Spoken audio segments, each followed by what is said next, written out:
Hello everyone, कैसे हो आप सब। स्वागत है एक बार पुनः आप सभी का हमारे अपने YouTube channel Shiv coaching classes पर। उम्मीद करते हैं आप सभी मस्त होंगे, बेहतर होंगे, आप सभी की पढ़ाई अच्छे से चल रही होगी।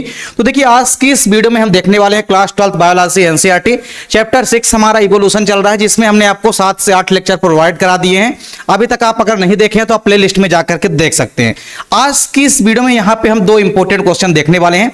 सबसे पहले हम देखेंगे ऑक्सीजन क्रांति क्या है, यानी कि ऑक्सीजन सबसे पहले कब आई और ऑक्सीजन क्रांति का वातावरण पर क्या प्रभाव पड़ा, यानी इन्वायरमेंट पर क्या क्या इसके इफेक्ट पड़े। साथ ही साथ यहाँ पे हम लैमार्कवाद और नव लैमार्कवाद यानी कि न्यू लैमार्क के मध्य डिफरेंस देखने वाले हैं, यानी कि लैमार्कवाद व नव लैमार्क के मध्य अंतर भी देखेंगे।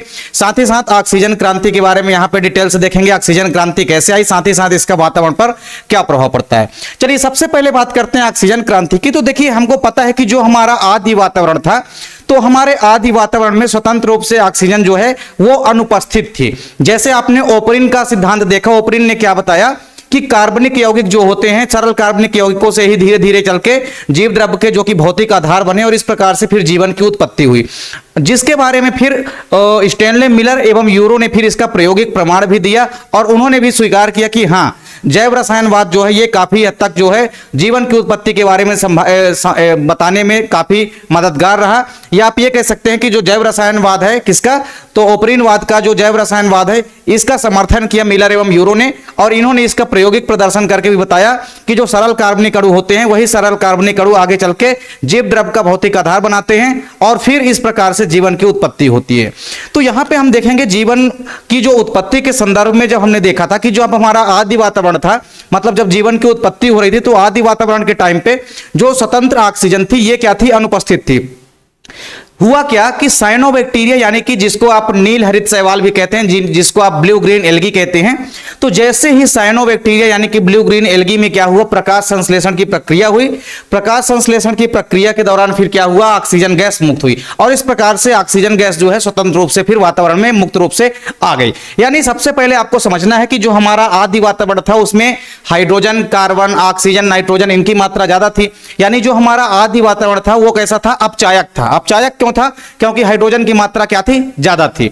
तो जब हाइड्रोजन की मात्रा ज्यादा थी, यानी उस समय का जो आदि वातावरण था, जब मिलर एवं यूरो ने प्रयोग किया था, तो उस समय क्या था, आदि वातावरण में स्वतंत्र ऑक्सीजन क्या थी, अनुपस्थित थी। जल भी उपस्थित था, किसके रूप में, जलवाष्प के रूप में उपस्थित था। तो साथ ही साथ यहां पे हमने देखा कि ये जो पूरा ऑक्सीजन क्रांति है, ऑक्सीजन क्रांति के संदर्भ में आपको इतना याद रखना है कि ऑक्सीजन क्रांति का संदर्भ जो है आपको बस ये बताना है कि जैसे हमारा जो स्वतंत्र वायुमंडल था, यानी जो हमारा आदि वातावरण था, उसमें स्वतंत्र रूप से ऑक्सीजन क्या थी, अनुपस्थित थी। अब हुआ क्या कि हमारा पुराना वातावरण यानी कि आदि वातावरण कैसा था, अपचायक था, क्योंकि हाइड्रोजन की क्या थी, अधिकता थी।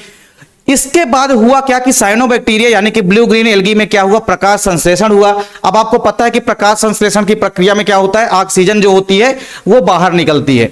तो इस प्रकार से जब साइनोबैक्टीरिया यानी कि ब्लू ग्रीन एल्गी पैदा हुए, उनमें जब प्रकाश संश्लेषण की प्रक्रिया हुई, उस दौरान फिर स्वतंत्र ऑक्सीजन जो है वातावरण में मुक्त हुई। तो इस प्रकार से वातावरण में ऑक्सीजन के जो मुक्त होने की, स्वतंत्र रूप से मुक्त होने की जो घटना है, इसी को हम बोलते हैं ऑक्सीजन क्रांति। चलिए समझते हैं ऑक्सीजन क्रांति के बारे में। देखिए, जो हमारा पृथ्वी का आदि वातावरण था, इस पृथ्वी के आदि वातावरण में हमने आपको क्या बताया, पृथ्वी के आदि वातावरण में स्वतंत्र रूप से ऑक्सीजन जो है उपस्थित नहीं थी। इसके बाद क्या हुआ, जब नीले हरे शैवालों यानी कि ब्लू ग्रीन एल्गी या साइनोबैक्टीरिया में क्या हुआ, जब प्रकाश संश्लेषण या फोटोसिंथेसिस की प्रक्रिया हुई, उस दौरान फिर वातावरण में स्वतंत्र रूप से ऑक्सीजन जो है बनी। और यही ऑक्सीजन निर्माण की ये जो घटना है, उस समय आदि जीवों के विकास के लिए, साथ ही साथ वातावरण में जो परिवर्तन हुआ उसके लिए महत्वपूर्ण साबित हुई। यानी कहने का मतलब यह है कि जब स्वतंत्र रूप से यानी कि जब मुक्त रूप से ऑक्सीजन बन गई, तो यही मुक्त रूप से ऑक्सीजन जो है आगे चल के जीवों की उत्पत्ति के लिए, जीवों के विकास के लिए महत्वपूर्ण भूमिका निभाई। तो इस प्रकार से स्वतंत्र ऑक्सीजन के जो मुक्त होने की घटना है, इसी को हम क्या बोलते हैं, ऑक्सीजन क्रांति बोलते हैं। तो बस इतना ही आपको लिखना है। कभी कभी आपके एग्जाम में आ सकता है, इंपॉर्टेंट क्वेश्चन है आपके पेपर के पॉइंट ऑफ व्यू से, कि ऑक्सीजन क्रांति क्या है, वातावरण पर इसका क्या प्रभाव पड़ता है। तो सबसे पहले तो बस आपको इतना बताना है कि जो हमारा आदि वातावरण था वो कैसा था, अपचायक है, जो कि ऑक्सीजन के आने से ऑक्सीकारक हो गया। तो ऑक्सीजन कैसे आई, आदि वातावरण में तो ऑक्सीजन नहीं थी स्वतंत्र रूप से। फिर ब्लू ग्रीन एल्गी या साइनोबैक्टीरिया में सबसे पहले क्या हुआ, प्रकाश संश्लेषण या फोटोसिंथेसिस की प्रक्रिया हुई, जिसके दौरान ये स्वतंत्र वातावरण में मुक्त रूप से ऑक्सीजन उत्पन्न हुई और इसी घटना को हम ऑक्सीजन क्रांति कहते हैं। चलिए वातावरण पर क्या क्या इसका प्रभाव पड़ता है ये भी समझ लेते हैं। सबसे पहला वातावरण पर प्रभाव क्या पड़ता है कि जो हमारा ऑक्सीजन है, ऑक्सीजन की मुक्ति के कारण क्या था कि हमारा उस समय का जो वातावरण था वो कैसा था, हाइड्रोजन की उपस्थिति के कारण क्या था, अपचायक था। क्या था, अपचायक था। और जैसे ही ऑक्सीकारक हो गए, जैसे ही मुक्त रूप से स्वतंत्र रूप से ऑक्सीजन मुक्त हुई, वैसे ही हमारा वातावरण जो हाइड्रोजन के कारण क्या था, अपचायक था, वह ऑक्सीकारक हो गया, जिससे बहुत सारी पूरा रासायनिक विकास की संभावनाएं जो है समाप्त हो गई। तो इस प्रकार से हमने देखा कि जो वातावरण हमारा क्या था, वातावरण हमारा कैसा था, अपचायक था। वो हाइड्रोजन की उपस्थिति के कारण अपचायक था। जैसे ही ऑक्सीजन की उपस्थिति आ गई, ऑक्सीजन के कारण ये हमारा जो वातावरण था ये कैसा हो गया, ऑक्सीकारक हो गया। चलिए दूसरा पॉइंट क्या है कि पृथ्वी की 16 किलोमीटर ऊपर परत है एक, सभी को पता है हमको कि पृथ्वी की लगभग 16 किलोमीटर की ऊंचाई पर क्या है, ओजोन परत पाई जाती है। तो ओजोन परत स्पेशली स्ट्रेटोस्फीयर यानी कि समताप मंडल में पाई जाती है। तो 15 किलोमीटर से लेकर के 40 किलोमीटर तक का जो एरिया है लगभग वो कहलाता है हमारा समताप मंडल। तो देखिए पृथ्वी की जो 16 किलोमीटर के ऊपर जो है लगभग एक परत बन गई, जिसने क्या किया कि सूर्य की हानिकारक परावैंगनिक किरणों को पृथ्वी पर आने से क्या कर दिया, रोक दिया। अब हमको पता है कि ये जो ओजोन परत होती है वो ऑक्सीजन, स्वतंत्र ऑक्सीजन बनने के कारण जब ओजोन परत बन गई, तो ये ओजोन परत बन गई तो क्या करती है, ओजोन परत जो है सूर्य से आने वाली जो हानिकारक घातक परावैंगनिक किरणें यानी कि जो अल्ट्रावायलेट रे होती है, इनको क्या कर देती हैं, इनको रोक देती है और पृथ्वी पर नहीं आने देती है। तो इस प्रकार से बहुत सारी रासायनिक विकास की संभावनाएं जो है ये भी धीरे धीरे क्या हो गई, समाप्त हो गई। तो वातावरण पर पहला प्रभाव तो क्या पड़ा कि हमारा जो वातावरण था वो ऑक्सीकारक हो गया, जिस कारण से बहुत रासायनिक क्रियाएं रुक गई। इसके अलावा 16 किलोमीटर की लगभग ऊंचाई पर एक परत बन गई, जो परत ने परावैंगनिक किरणों को धरती पर आने से या सूर्य की किरणों को धरती पर आने से रोक दिया। तो इस प्रकार से हमने देखा कि कई सारी विकास की, रासायनिक विकास की संभावनाएं जो है समाप्त हो गई। तो दो इंपोर्टेंट वातावरण पर प्रभाव है, सबसे पहले तो इनको समझना है। तो पहला क्या है, पहला यह है कि हमारा वातावरण जो है पहले हाइड्रोजन की उपस्थिति के कारण अपचायक था, जो कि अब क्या हो गया, ऑक्सीकारक हो गया।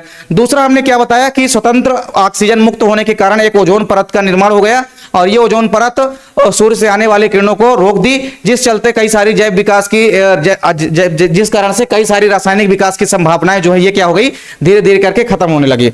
चलिए इसके बाद तीसरा इंपॉर्टेंट पॉइंट जो है, और कई सारी चीजें आप नोट कर सकते हैं। जैसे मान लीजिए क्या है कि जो हमारा स्वतंत्र ऑक्सीजन था, इस स्वतंत्र ऑक्सीजन ने क्या किया, जब CH4 यानी कि मीथेन के साथ क्या क्रिया किया, तो ये हमारा जो आप कह सकते हैं ये जो पूरा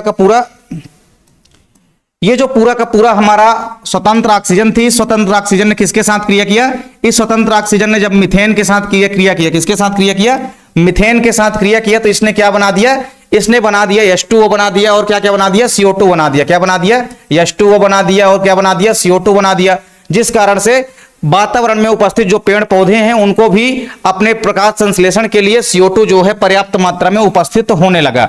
तो इस प्रकार से आप देखेंगे यहाँ पे आप इसकी बैलेंसी भी आप पूरी कर सकते हैं आसानी से।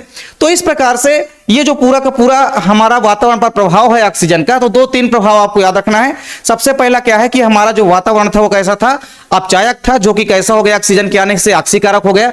दूसरा इंपॉर्टेंट पॉइंट आपको क्या नोट करना है कि 16 किलोमीटर की ऊंचाई पर एक परत बन गई, जो कि सूर्य से आने वाली किरणों को रोकने लगी और इस प्रकार से जैव रसायन की कई सारी क्रियाएं जो है रुक गई, मतलब कई सारे जैविक विकास की संभावनाएं जो है रुक गई।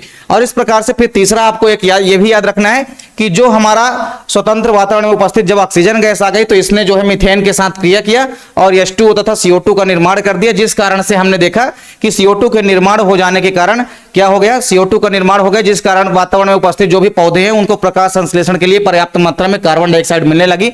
और आपको पता है कि कार्बन डाइऑक्साइड और जल से क्रिया करके ही कोई भी पेड़ पौधे जो है अपना भोजन बनाते हैं, सनलाइट और क्लोरोफिल की प्रेजेंस पे। तो इस प्रकार से वातावरण पर उपस्थित जो भी पेड़ पौधे थे उनको प्रकाश संश्लेषण के लिए कार्बन डाइऑक्साइड भी पर्याप्त मात्रा में मिलने लगी।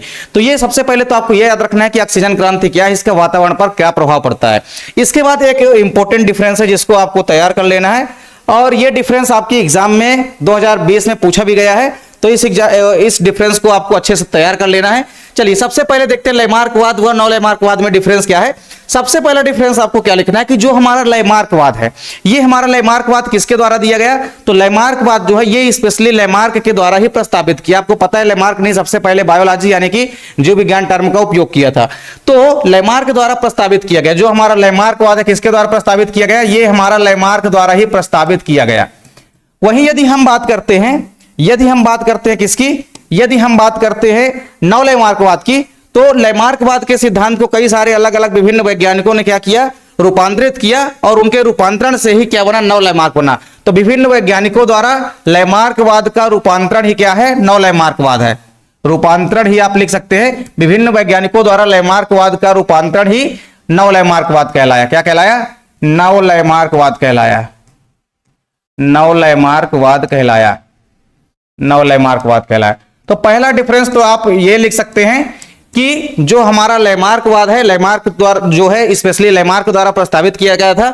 नवलैमार्कवाद क्या है, विभिन्न वैज्ञानिकों द्वारा जब लैमार्कवाद का रूपांतरण किया गया तो लैमार्कवाद के रूपांतरण के परिणाम स्वरूप ही जो हमारा नवलैमार्कवाद है ये कब आया, अस्तित्व में आया। तो पूरा का पूरा आप यहाँ पे पहला डिफरेंस आपको समझ में आ गया होगा कि लैमार्कवाद जो है लैमार्क के द्वारा प्रस्तावित किया गया, और जो हमारा नवलैमार्कवाद है जब विभिन्न सारे वैज्ञानिकों ने क्या किया, लैमार्कवाद का रूपांतरण किया, तो उनके रूपांतरण के परिणाम स्वरूप ही नवलैमार्कवाद का उत्पन्न हुआ, या आप ये कह सकते हैं कि नवलैमार्कवाद जो है ये अस्तित्व में आया। तो पहले ये अस्तित्व में नहीं था, बाद में जब कई अलग अलग वैज्ञानिकों ने लैमार्क के सिद्धांत को ही रूपांतरित किया, उसके बाद चल के नवलैमार्कवाद हमारा अस्तित्व में आया।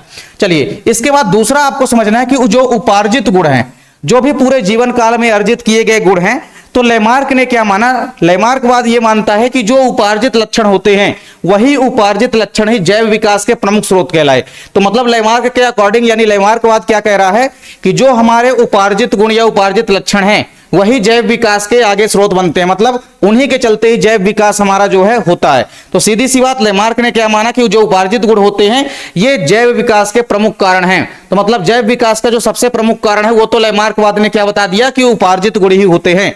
तो उपार्जित गुण ही जैव विकास के प्रमुख स्रोत या प्रमुख कारण बने, ऐसा लैमार्कवाद कहता है। जबकि यदि हम नवलैमार्कवाद की बात करें तो नवलैमार्कवाद में यहां पे आपको क्या लिखना है, जो हमारा नवलैमार्कवाद है ये उपार्जित गुण से जैव विकास की जो उत्पत्ति हुई है इसको आंशिक रूप से स्वीकार करता है।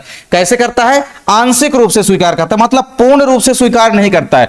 तो ये आंशिक रूप से स्वीकार करता है। आपको लिख लेना है, ये उपार्जित गुण जो है, उपार्जित गुण के कारण जैव विकास, उपार्जित गुण ही जैव विकास के प्रमुख स्रोत हैं, इस पर आंशिक रूप से विश्वास करता है। तो आंशिक रूप से विश्वास कौन करता है, नवलैमार्कवाद। तो नवलैमार्कवाद का मानना है कि पूर्ण रूप से उपार्जित गुण के कारण ही नए लक्षणों का विकास नहीं हुआ है। तो इनका मानना क्या है कि उपार्जित गुण के कारण ही मतलब हुआ है, लेकिन पूरी तरह से प्रत्यक्ष रूप से ये मानने को तैयार नहीं है। और नवलैमार्कवाद क्या कह रहा है कि जो हमारे पूरे के पूरे उपार्जित लक्षण हैं इनकी जो वंशागति होती है वो आंशिक रूप से ही होती है, मतलब उपार्जित लक्षण अगली पीढ़ी में जो है आंशिक रूप से ही जाते हैं, ऐसा नवलैमार्कवाद बोल रहा है। तो दोनों डिफरेंस आपको समझ में आ गया होगा। लैमार्कवाद जो है लैमार्क के द्वारा प्रस्तावित किया गया, नवलैमार्कवाद जो है जब विभिन्न वैज्ञानिकों द्वारा लैमार्कवाद का रूपांतरण किया गया, उनके रूपांतरण के परिणाम स्वरूप हमारा नवलैमार्कवाद जो है ये अस्तित्व में आया। दूसरा डिफरेंस आपको क्या लिखना है कि लैमार्कवाद के अनुसार जो उपार्जित गुण हैं ये जैव विकास के प्रमुख स्रोत या प्रमुख कारण होते हैं, जबकि नवलैमार्कवाद जो है उपार्जित गुण की वंशागति को आंशिक रूप से ही स्वीकार करता है। दूसरे में आपको ये लिखना है। तीसरा आपको लिखना है वातावरण में परिवर्तन। लैमार्कवाद ने माना कि अगर वातावरण में परिवर्तन होता है तो उससे भी जैव विकास होता है, मतलब वातावरण में परिवर्तन भी जैव विकास का प्रमुख कारण है, ये लैमार्कवाद ने कहा, लैमार्क ने बताया। नवलैमार्क में देखिए क्या बताया गया कि जीवों पर जो बदले हुए परिवेश हैं इनका प्रत्यक्ष भूमिका जो होती है, जीव पर अगर मान लीजिए कोई भी बदला हुआ परिवेश, मतलब वातावरण के कारण अगर कोई जीव का परिवेश बदल गया तो ये उसकी प्रत्यक्ष भूमिका पर क्या करता है, निर्भर करता है। तो मतलब वातावरण के कारण अगर मान लीजिए बदलाव हो गया है, परिवेश में बदलाव हो गया है, उस परिवेश के कारण जो प्रत्यक्ष भूमिका है उसकी, उस पर निर्भर करता है हमारा नवलैमार्कवाद। चौथा और आखिरी डिफरेंस आपको तैयार करना है कि जो उपार्जित गुण होते हैं ये पीढ़ी दर पीढ़ी वंशागति प्रदर्शित करते हैं। तो ये हमारा लैमार्कवाद क्या मानता है कि जो उपार्जित गुण होते हैं ये पीढ़ी दर पीढ़ी गुण प्रदर्शित करते हैं, मतलब मम्मी पापा के अगर जो भी लक्षण होंगे या जनकों के जो भी लक्षण होंगे ये पीढ़ी दर पीढ़ी वंशागत होते हैं, एक पीढ़ी से दूसरी पीढ़ी में वंशानुगत ही चले जाते हैं। तो इस प्रकार से इन्होंने माना कि पीढ़ी दर पीढ़ी लक्षण जो है एक से दूसरे में पहुंचते हैं। जबकि नवलैमार्क की यदि हम बात करते हैं तो इसके अनुसार देखिए केवल वही उपार्जित गुण वंशागति प्रदर्शित करते हैं जो जनन कोशिकाओं में उत्पन्न होते हैं। सिंपल सी बात है। चौथा नंबर आपको नवलैमार्कवाद में क्या लिखना है, नवलैमार्कवाद क्या कहता है कि उपार्जित गुण जो है उनकी पीढ़ी दर पीढ़ी जो है वंशागति तो होती है, यानी उपार्जित गुण की जो वंशागति होती है पूरी की पूरी तरह से ये भी उपार्जित गुण वंशागति प्रदर्शित करते हैं, लेकिन इन्होंने क्या माना कि इनके अनुसार केवल वही उपार्जित गुण वंशागति प्रदर्शित करते हैं जो जनन कोशिकाओं में उत्पन्न होते हैं। यानी सिंपल सी बात है कि जो जनन कोशिकाओं में उत्पन्न होंगे, तो यहां पे आप लिख भी सकते हैं जो जनन कोशिकाओं में उत्पन्न होते हैं, जो जनन कोशिकाओं में क्या होंगे, जो जनन कोशिकाओं में उत्पन्न होते हैं, जो जनन कोशिकाओं में उत्पन्न होते हैं। तो इन्होंने क्या बताया कि उपार्जित गुण की वंशागति केवल उन्हीं लक्षणों में होती है, या वही गुण जो है उपार्जित लक्षण पीढ़ी दर पीढ़ी वंशानुगत प्रदर्शित होते हैं जो कि जनन कोशिकाओं में उत्पन्न होते हैं। मतलब केवल जनन कोशिकाओं से उत्पन्न होने वाली संतानें ही क्या करेगी, उपार्जित लक्षणों की वंशागति दर्शाएगी। सभी के सभी गुण उपार्जित लक्षणों की वंशागति नहीं दर्शाएंगे। मतलब केवल सिलेक्टेड कुछ ही कोशिकाएं, कुछ ही गुण जो हैं जो कि जनन कोशिकाओं में उत्पन्न होते हैं, तो जनन कोशिकाओं में उत्पन्न होने वाले केवल वही गुण ही वंशानुगत रूप से पीढ़ी दर पीढ़ी वंशानुगत दर्शाएंगे। जबकि लैमार्कवाद क्या कहता है कि जो भी उपार्जित गुण है ये पीढ़ी दर पीढ़ी वंशानुगत जो है प्रदर्शित होते हैं। और नव लैमार्कवाद ये मानता है कि केवल जो जनन कोशिकाओं में उत्पन्न होते हैं वही गुण जो है पीढ़ी दर पीढ़ी वंशानुगत होते हैं। तो चारों डिफरेंस या चारों अंतर आपको उम्मीद करता हूं कि समझ में आ गए होंगे। पहला है लैमार्कवाद, लैमार्क के द्वारा प्रस्तावित किया गया। नव लैमार्कवाद जो है जब विभिन्न सारे वैज्ञानिक मिलकर के इसका रूपांतरण किए, तो इनके रूपांतरण के पश्चात ही नव लैमार्कवाद जो है अस्तित्व में आया। दूसरा डिफरेंस हमने बताया कि उपार्जित गुण की वंशागति होती है, जो उपार्जित लक्षण होते हैं या उपार्जित गुण होते हैं वो जैव विकास के प्रमुख स्रोत होते हैं, ऐसा लैमार्कवाद का मानना है। जबकि नव लैमार्कवाद इसको आंशिक रूप से ही स्वीकार करता है। तीसरा क्या था कि वातावरण में अगर परिवर्तन होता है तो इससे भी जैव विकास होता है, ये लैमार्कवाद ने माना। इसके अलावा जीवों पर बदले हुए परिवेश की जो प्रत्यक्ष भूमिका होती है उस पर हमारा नव लैमार्कवाद मानता है ये बात। चौथा क्या था कि उपार्जित गुण जो है इनकी पीढ़ी दर पीढ़ी वंशानुगत प्रदर्शित करते हैं, जबकि नव लैमार्क मानता है कि केवल जनन कोशिकाओं में उत्पन्न होने वाले जो गुण हैं यही पीढ़ी दर पीढ़ी वंशानुगत होते हैं। तो इस प्रकार से यहां पे हमने दो इंपॉर्टेंट क्वेश्चन आज की इस वीडियो में हमने आपको प्रोवाइड कराए हैं। उम्मीद करता हूं दोनों टॉपिक आपको समझ में आ गया होगा। तो आप लोगों से मिलते हैं नेक्स्ट वीडियो में, तब तक के लिए जय हिंद, वंदे मातरम।